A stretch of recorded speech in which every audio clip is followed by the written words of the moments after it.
Vamos lá para o nosso segundo momento de aula, nosso segundo momento de conversa.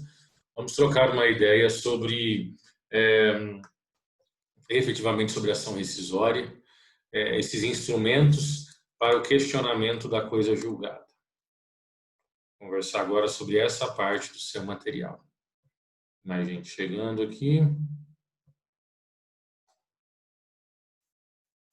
Só esperar eles entrarem e a gente dá sequência.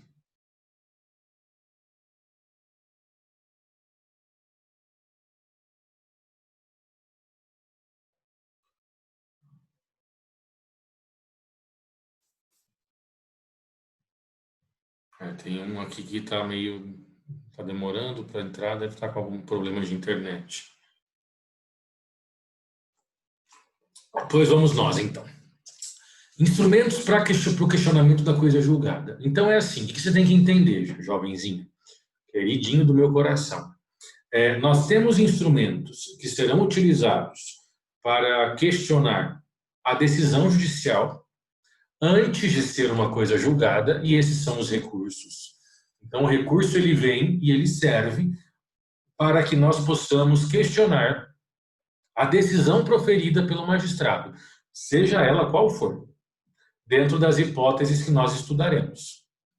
Na primeira parte, que é a chamada teoria geral dos recursos. Só que nós também temos instrumentos que são para atacar a coisa julgada. E não são recursos, porque se tiver coisa julgada, recurso não é mais cabível, né? Tanto que muita gente, quando você pergunta, o que é coisa julgada? A pessoa diz assim, é quando não cabe mais recurso. Então, esse termo que é bastante comum entre as pessoas, ele precisa ser sempre lembrado dessa forma. Se tem coisa julgada, recurso não é um instrumento cabível para atacar essa coisa julgada. Vamos dar uma conversada sobre os elementos que nós temos, quais situações nós temos para poder questionar a coisa julgada que foi produzida ou que foi formada. O primeiro deles é a chamada ação rescisória. A ação rescisória é um instrumento hábil para o questionamento da coisa julgada. Então, nós temos o artigo 966, e a gente vai dar uma olhada no 966 para entender como que a rescisória funciona. Então, diz o caput, a decisão de mérito. Tá? Perceba que nós estamos aqui diante uma coisa julgada material. É muito importante você entender todas essas sacadas que a legislação vai nos dando, porque são dicas. Então, olha, ele diz, a decisão de mérito. O que isso significa? Significa que você está diante de uma coisa julgada material. É bacana a gente usar o Word, porque é como se eu tivesse com o quadro aqui.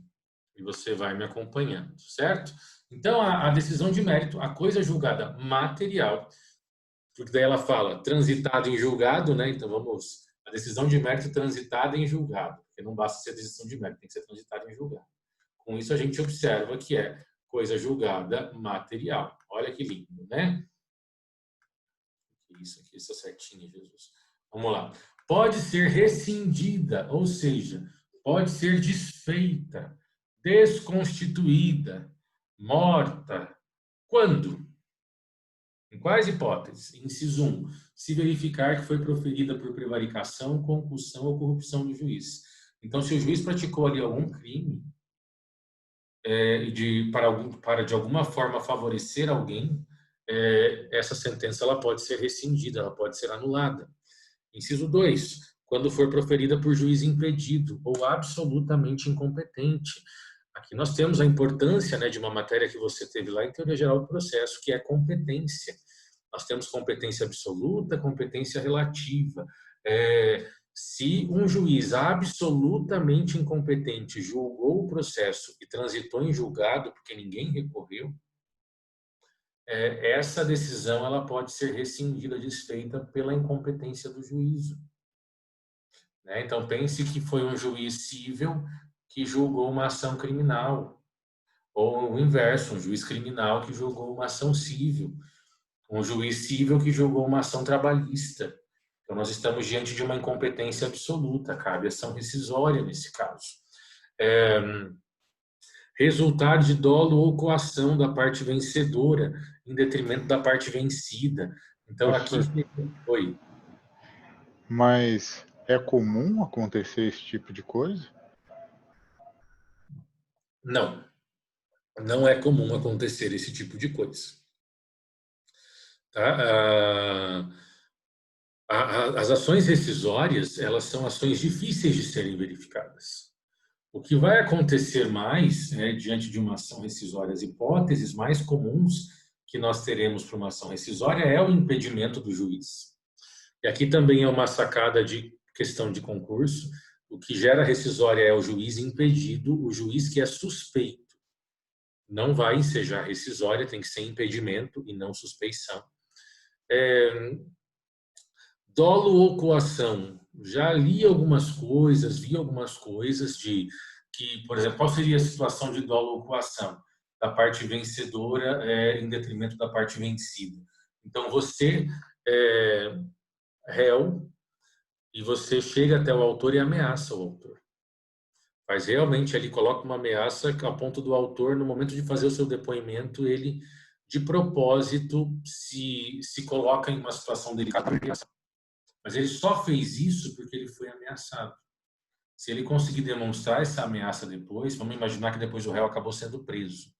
Ele fala, não, eu quero mexer nisso. Ele vai conseguir rescindir essa sentença, porque foi uma sentença que considerou uma fala dele, que era uma fala em que ele estava sob ameaça, né?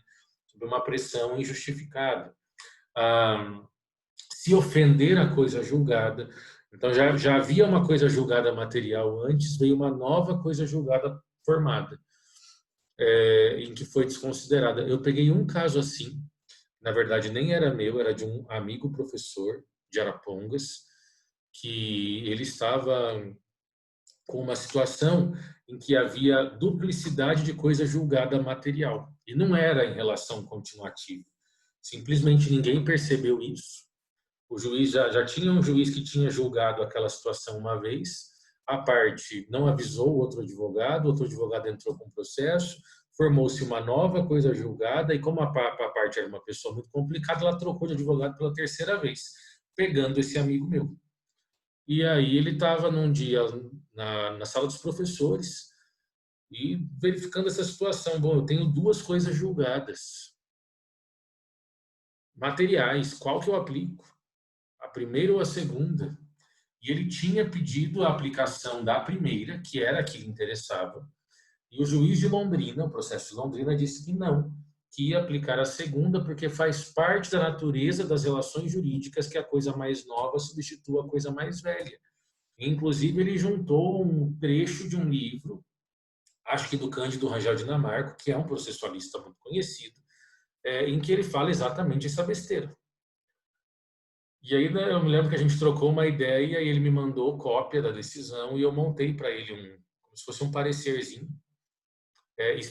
desenhando para o juiz, porque ele ia recorrer para não por uma situação dessa, porque ainda estava no juiz dizendo qual que ele aplicaria, era uma fase de cumprimento de sentença, por que tinha que aplicar a primeira? E o tribunal confirmou isso, tem que aplicar a primeira coisa julgada, a segunda é inválida. Então, se não desse certo essa tentativa, ele poderia ingressar com uma rescisória para matar, para desconstituir essa segunda coisa julgada. Então, é comum, nem um pouco comum, mas pode acontecer. É importante que o Código preveja situações como essa, porque é uma forma de garantir o direito da parte, para que ela não seja prejudicada por uma decisão muito ruim, proferida por alguém que jamais deveria ter dado aquela decisão. E esses erros acontecem. Então, são hipóteses que o artigo 966 nos coloca, que são hipóteses de segurança para o jurisdicionado, para o indivíduo que está ali à disposição do Poder Judiciário. Detalhe importante, isso é muito, muito, muito importante. Não cometa uma besteira que eu vi em Astorga, acho que ano passado retrasado. Ação rescisória é ação de competência originária do tribunal. Então, isso é importante. Vamos anotar isso. Ação rescisória é ação de competência originária de tribunal. Ou seja, jamais vai ter uma ação rescisória na vara civil de Apucarana. Por quê? Porque se eu estou querendo matar uma sentença da vara civil de Apucarana, eu não vou propor no mesmo nível. Eu vou imediatamente para o Tribunal Superior. Então, se a decisão problemática que eu quero invalidar é da vara civil, primeiro grau, eu vou para o segundo. A rescisória tem que ser proposta no segundo. Ah, é uma decisão do TJ do Paraná. Eu vou para o STJ. É uma decisão do STJ que eu quero invalidar. Eu vou para o STF. Então, eu sempre vou procurar uma decisão, um tribunal que seja hierarquicamente superior e imediatamente superior ao órgão que proferiu a decisão que eu busco rescindir, a decisão rescindenda, né? Que é o que a doutrina vai chamar. Ah, professor, e se for um acórdão do STF? O STF proferiu um acórdão que eu quero invalidar. A rescisória vai ser no próprio STF, mas a diferença é que ela será analisada pelo Pleno, por todos os ministros. Nas ações normais existem duas turmas, né? No STF, primeira e segunda turma. Eu vou tentar rescindir a decisão de uma dessas turmas. E aí todos os ministros serão chamados para analisar essa rescisória. Não tem como eu subir além do STF no âmbito interno, no âmbito nacional. Então nós temos essas situações da rescisória, sempre competência originária do tribunal. Por que eu falo não façam o que eu vi ano passado retrasado? Porque em Astorga um advogado ingressou com uma ação rescisória na vara civil de Astorga, para rescindir uma sentença da própria vara civil de Astorga. Ou seja, isso é um absurdo, isso é uma bobagem, isso é um erro de principiante.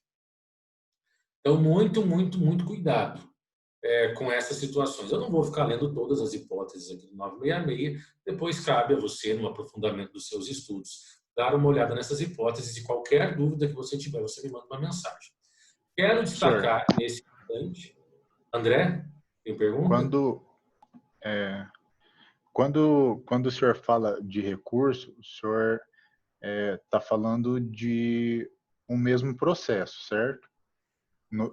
E aí, quando o senhor coloca essa ação rescisória, é um processo distinto do processo original?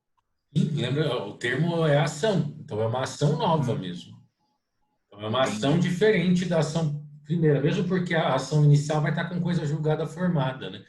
Então é uma outra ação, um outro número separado. E o recurso, sim, o recurso vai estar atrelado àquele processo. Você tem razão. Tá, entendi. Viu? Note o parágrafo 2º, que é um parágrafo muito, muito, muito importante. Nas hipóteses previstas nos incisos do caput,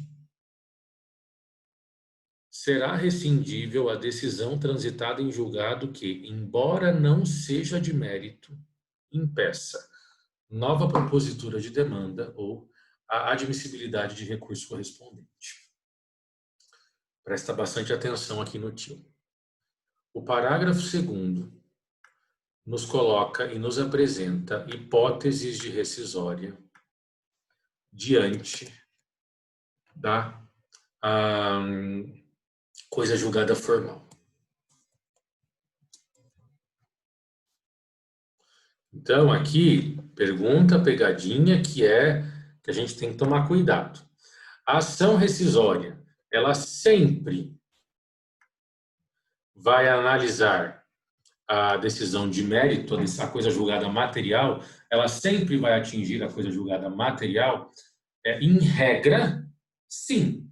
Tem exceção? Tem. O parágrafo 2º do artigo 966 nos coloca a possibilidade de termos uma ação rescisória que desconstitua a coisa julgada formal. Então, aqui seria a possibilidade de uma rescisória para desconstituir a coisa julgada formal. Qual seria essa situação? Presta atenção no exemplo que você vai entender isso, porque é simples, tá?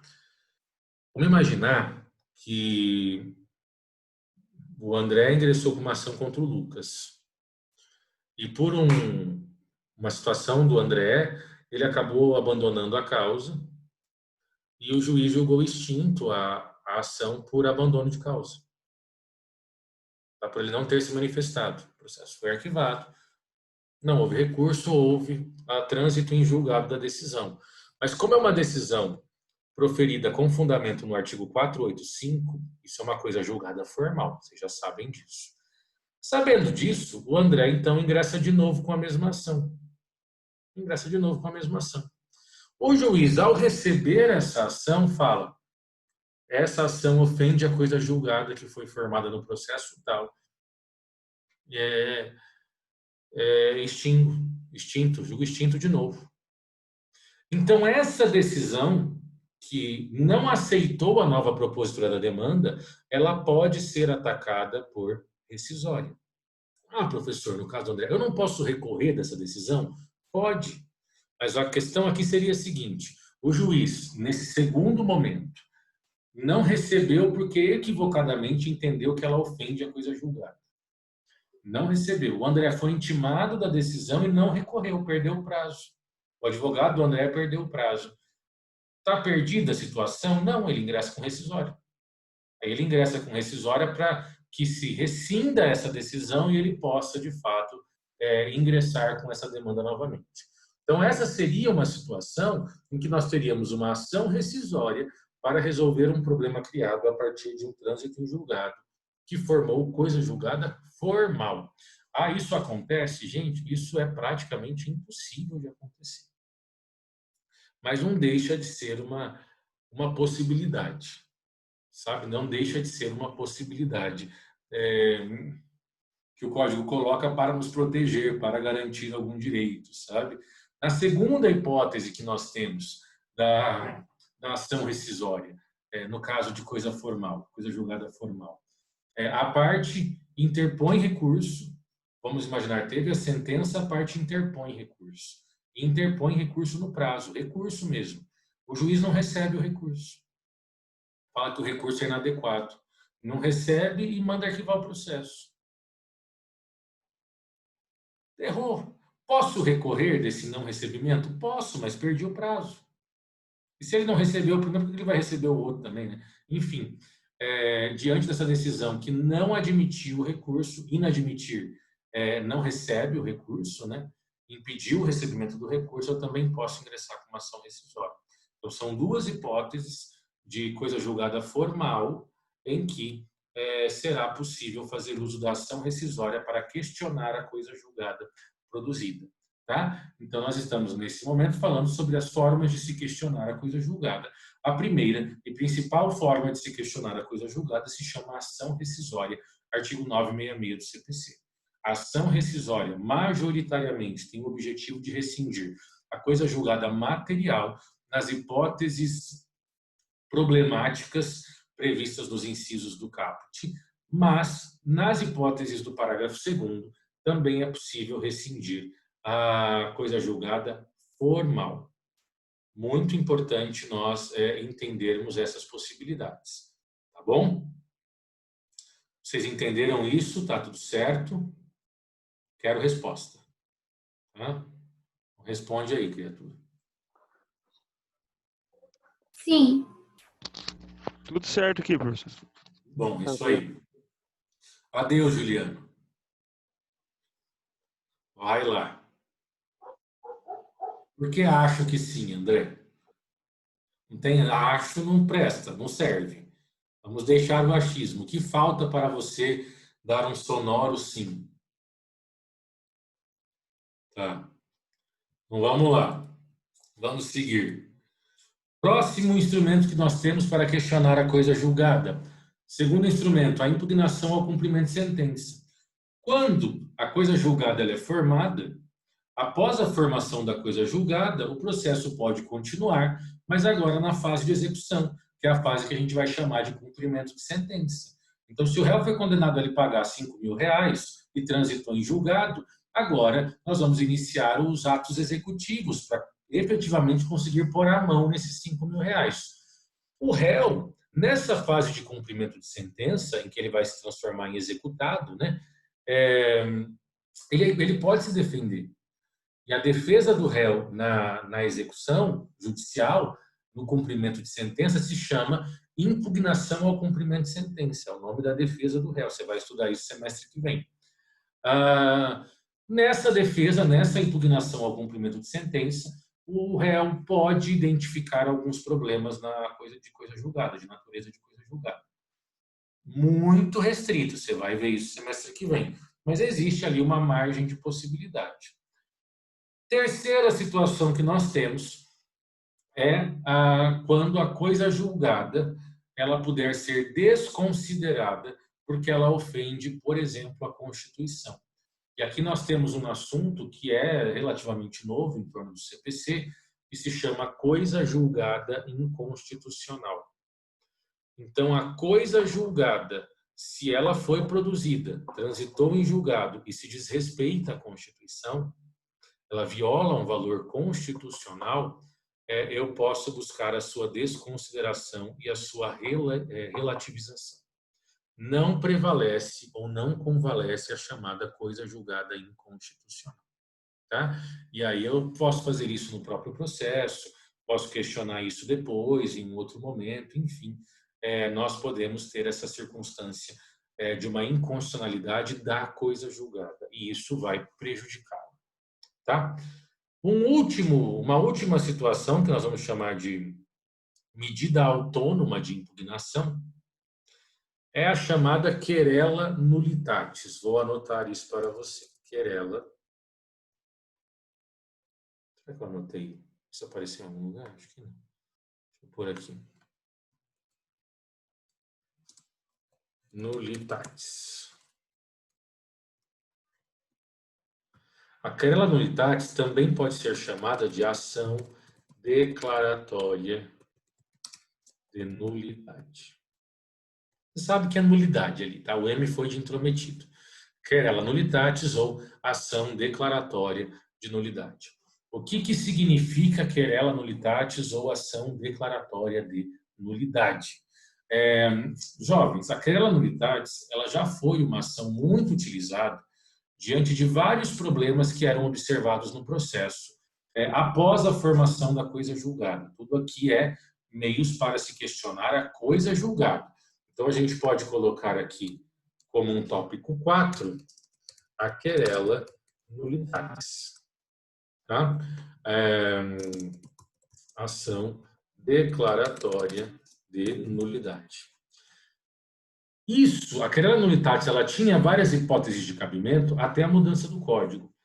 Com a mudança para o código atual, para o código de 2015, a rescisória ela aumentou muito o seu âmbito de aplicação e ela esvaziou bastante as possibilidades da querela nullitatis, que inclusive nem é uma ação prevista no CPC. A querela nullitatis ela é prevista na doutrina, com esse reconhecimento doutrinário e jurisprudencial. O CPC não faz esse reconhecimento, tá?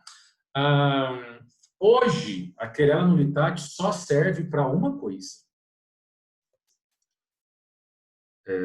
Tem a finalidade de apontar nulidade de citação. Então, a finalidade é apontar nulidade de citação. Só para isso que serve a querela nullitatis hoje. Então, se eu tenho uma coisa julgada que foi formada em um processo e ela desconsiderou que a citação ocorrida lá no início do processo é nula, essa citação, essa decisão, essa sentença pode ser nulificada por uma querela nullitatis. Por que eu não faço rescisória? Porque a rescisória não coloca a nulidade de citação como uma das suas hipóteses de cabimento. Ela tratou de várias hipóteses que antes eram da querela nullitatis, mas a nulidade de citação ficou de fora. Então, hoje, a gente vai usar a querela nullitatis diante da nulidade da citação. Diferença entre querela nullitatis e rescisória. Também é uma ação nova, dentro daquela pergunta do André, né? A querela nullitatis eu posso ter isso como uma nova ação. E ela é no mesmo juízo. Não tem competência originária para querela nullitatis. Então, não há competência originária para a querela nullitatis. Então, a competência é do próprio juízo que proferiu a decisão. Competência do próprio juízo que proferiu a decisão.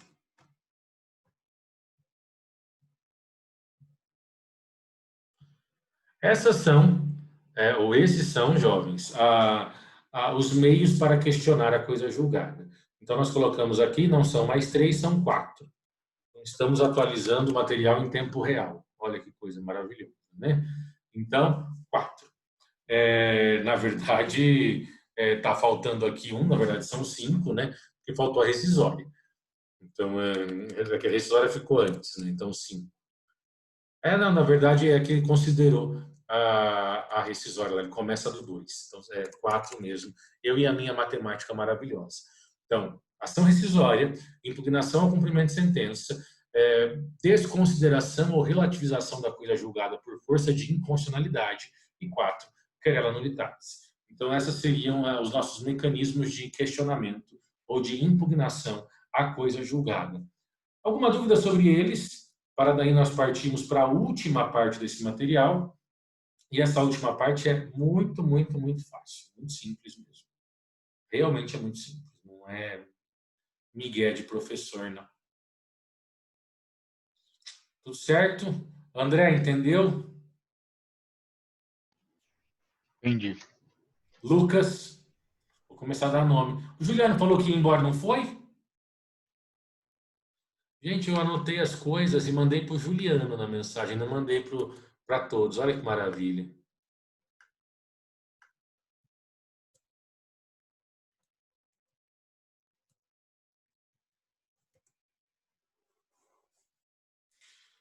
Lucas, aí você pega a pessoa que ligou a aula e foi para o banheiro, né?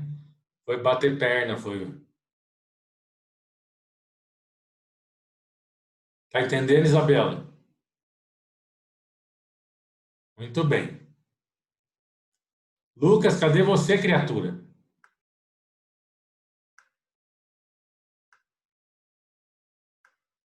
Eu não disse qual Lucas, né? Tem 2 aqui, nenhum está se manifestando, ou seja, deixando bem claro, né, que o Chamorro e o Esperandil. O Lucas apareceu. Tá entendendo, criatura? Lucas Esperandil apareceu.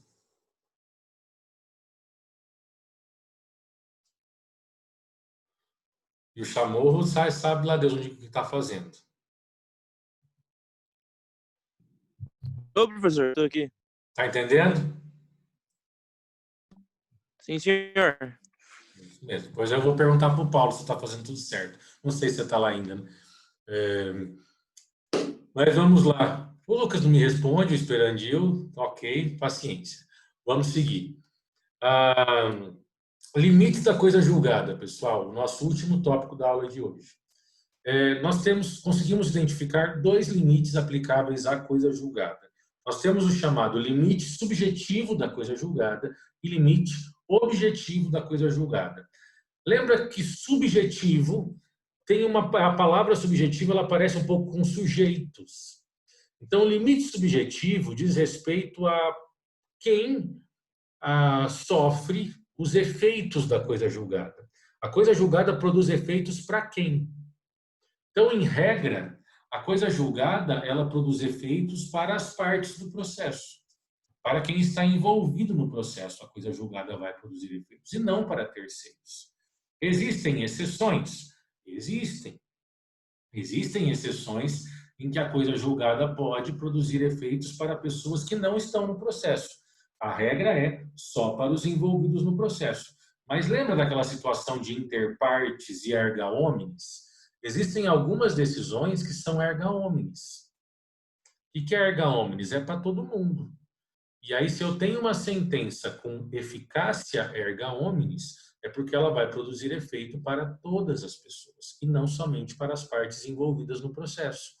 Você estudou em direito constitucional ações de controle de constitucionalidade. Uma decisão proferida numa ADIM, numa ação direta de inconstitucionalidade, ela é erga omnes. a lei será considerada inconstitucional para todo mundo, não só para as pessoas envolvidas no processo. Tá? Então, nós temos algumas situações muito excepcionais e pontuais em que a sentença, a decisão, for produzida a coisa julgada, ela vai surtir efeitos para mais pessoas do que somente as partes. Coloquei aqui para você a questão do condomínio, né? Achei onde é que está, onde que eu comecei a escrever querela aqui. Pronto. Coloquei para vocês aqui o exemplo do condomínio. Se é uma ação em que é proposta por um dos condôminos e tudo mais, ou em face do condomínio, todo mundo vai ser atingido. Se o condomínio for condenado a pagar alguma coisa, isso pode atingir todos os condôminos. Então, nós temos algumas situações em que a coisa julgada pode atingir pessoas que não fazem parte do processo, mas essa não é a regra. Então, isso é limite subjetivo. Quais são as pessoas atingidas pela coisa julgada? O que é limite objetivo? É o que se torna imutável. Qual parte da decisão se consolida, se torna imutável? A parte da decisão que se torna imutável é a parte dispositiva. Lembra que eu comentei com vocês, a sentença, bem como o acórdão, ela é composta de 3 momentos: relatório, fundamentação e parte dispositiva. Nós comentamos semana passada sobre o que é cada uma dessas partes. O que transita em julgado, o que se torna imutável é o dispositivo. A parte dispositiva, que é quando o juiz diz julgo procedente ou julgo improcedente. E coloca lá o valor, enfim, todas as suas razões de decisão. Beleza? Com isso, nós concluímos a nossa aula de hoje. Vamos parar por aqui. Não vou começar um novo conteúdo. Temos aí 5 minutos. Não vale a pena. Qualquer coisa, você sabe que eu estou à disposição. Me manda mensagem, me manda WhatsApp, pergunta. Não fica com dúvida. Tá bom? A gente vai se falando. Nos vemos amanhã. Se cuide. Fique com Deus. Boa aula aí no segundo horário. Abraços, beijos e abraços devidamente distribuídos a todos. Até mais, gente. Falou. Tchau, tchau.